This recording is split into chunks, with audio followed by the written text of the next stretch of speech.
Balla Diouf waaw Clafa ko révélé Lac de Guiers numéro 2 Clafa ko révélé tey ñi nga xam ne ñooy crème làmb ji ci Clafa Gaston la ñu jógee kon mën naa wax ne maanaam Gaston production c'est une usine de production de champions tous les grands champions yi nga fi gis dafa tëgg seeni baay ñoom ñu màgg fekk ngemb li ci kër gi mu tëgg leen kon looloo lay won ne Gaston yàgg na def jaloore si làmb le processus d'internationalisation de la lutte ci moom la tàmbalee keroog ba nga xamee ni Baboy ak ki nga xam ne mooy Balla Gaye war nañoo daje ñu def signature bu contrat bu rëy ba ma jàkkaarloog ñoom ni leen deux lions vont s'affronter qui est le vrai lion mbëroo di jóg fëgg bopp bi ni ma man maay mbëroo di man maay gaynde gi Balla Gaye ni ko benn gaynde fi am muy man ñu yóbbu ñu Bercy Gaston daggal ñu billet fa la ñu dem def présentation bi sur la scène de Youssou Ndour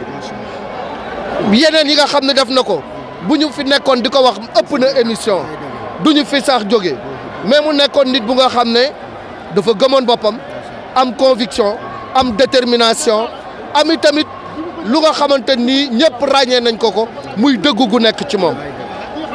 ñu bëri dañ naan Gaston dafa naqari deret mais Gaston mos sa tooñ kenn waaye nag ku ko tooñ mu dugaale ko ak yow looloo taxoon ñu ne daa naqari deret bu nit musaana toog ci wetam jëw nit lu muy njëkk a def daf ma naan day woo ko nga jëw ni ko kar ni ko diw dee ngi nii toog nangam ak nangam la wax ci moom am téléphone bi maanaam pour won la ni jëw baaxul donc loolu yëpp def na ko mais aussi mu nekk ki nga xam ne dafa am conviction politique ndax digganteem ak le parti socialiste ba keroog muy sàngoo suuf moom la mus a gëm ci wàllu politique loolu moom mus a nekk conviction politique am donc mu def fi aussi saison bu extraordinaire ñu tuddee woon ko saison de feu boobu combat yi mu fi tëggoon c'était des combats extraordinaires ca la Yékini ak ki nga xam ne mooy Bombardier waxee woon mbirum cercueil kii ni ko indi ambulance kii ni ko nañu indi cercueil Balla Gaye ak ki nga xam ne mooy Tyson ba ñu jàkkaarloo ba Tyson sànni micro bi wala ba Tyson sànni micro bi dem keroog man maa nekkoon seen diggante donc mu nekk combat yu bëri yu nga xamante nii moom tëgg na ko fi saison boobu Orange da ko jox 600 millions loolu moo lay won ni confiance des bailleurs da ko amoon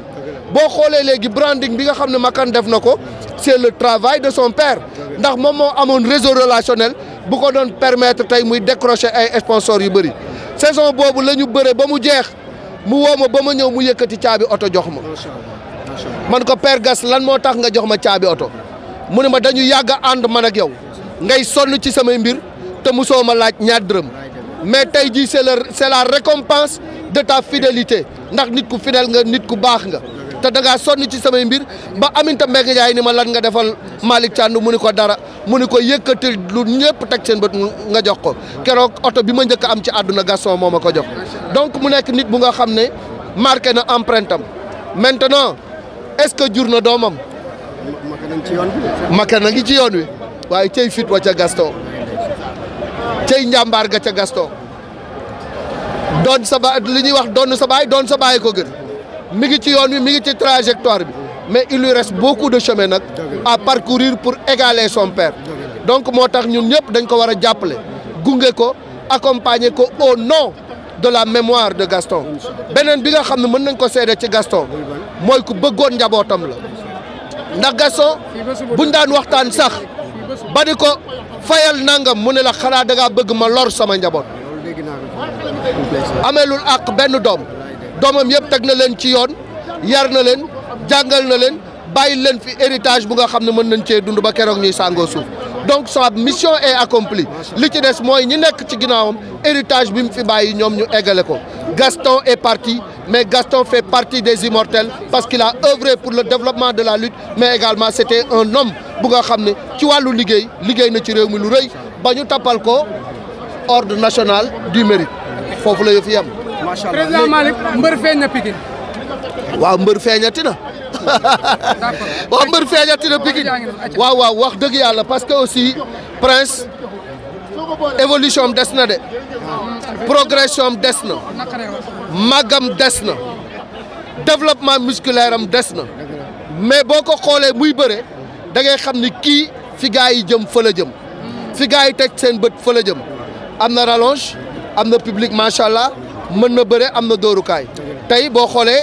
Modou Anta arcade bi tijjeeku na dafa jël coup ba nga xam ne deret da ko sang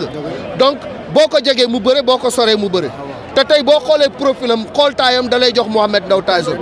xale la bu nga xam ne bu amee encadrement bi war am hygiène de vie bi war am professionnalisme bi war dina sori ci làmb. macha allah ni mu abordé combat bi ndax bett na la ndax am na erreur ndax amul erreur. ni mu abordé combat bi noonu rek la ko mën a abordé parce que Modou Anta da ko jiitu ci géewu làmb ëpp ko expérience bëre fi combat bu nekk Modou Anta bi ma koy découvrir il avait 16 ans drapeau chef de l'État à Ziguinchor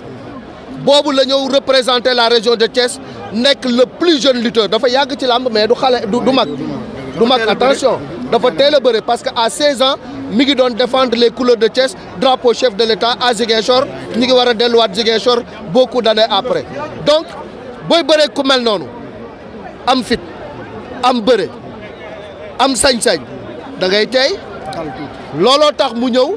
donte mooy xale moom moo war a diriger dafa déglu Modou Anta ba xam lan la indi bi mu ko dégloo déglu ko mu cokkaas ko bi mu ko cokkaasee daw tampaloo ak moom hyperkiti dal loxo bi diis mu ubbi arkaatu Modou Anta bi mu ko ubbee bi mu koy wiccax dara desatu fa woon Modou jom rek ko yóbbu woon mais bi mu ne bëreet jóg deret ji sang ko ci kanam nga xool arcade sourcilière bi mu tijjeeku nga xam ni coup bi mu jël dal na donc ni mu bëree tactiquement loolu la war a bëri bu fekkee da nga nekk xale di daje ak ndaw sa fougue de jeunesse bu la poussé nga dem attaquer ko n'importe comment ñu daan la jël bu rëy donc ça veut dire que am na encadrement et puis xale buy déglu la donc déglu encadrement moo tax mu bëree ni mu bëree. Prince fan la jëm. ah Prince Guédiawaye Yëmbal. non Fass loo gis en tant que expert bu yàgg ci lamb parce que yaa ko juddulu ci lamb ji la fekk. non Prince kay xam nga maanaam lambam moo ubbeeku franchement li ñuy wax embarras du choix. léegi nag nit boo nekkee ci yoon am adversaire yu bëri dafa am lu nga xamante ni nag sa staff ñoom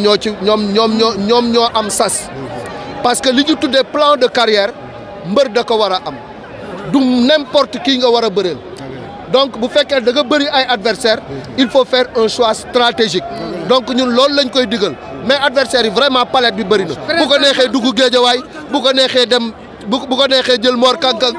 fu ko neex na dem. ñu taxaw ci Mor Kankang bi nga wax. waaw ñoom ñaar ko lan la mën a apporter promoteur ak lan la mën a apporter. laa loolooy combat bi ñaar ñu bëree coow comme ñii. waaw di tëj stade. ñaar ñiy di tëj stade mais ñaar ñooñu ku leen boole tey bu la neexee ferenkulaay parce que bu dee bés mën nañ ko bu dee public am nañ ko bu dee bëree am nañ ko donc ñaar ba pare dañoo tolloo. ci ni nga xam ne noonu la ñuy yëgoo ci niveau lamb donc ñoom ñaar dañoo yëgandoo day mel ni coow la amoon diggante Balla Gaye ak Modou Lo ñoom ñaar toll nañu foofu ku leen boore toj lamb ci. géeméer ba ca Parcelles foofu ngay mujjee Talfa Prince. waaw combat jéem la combat milieu comme ni ko xale yi waxee. combat guerrier la. buñ ca eggee dinaa la wax lu rëy. jërëjëf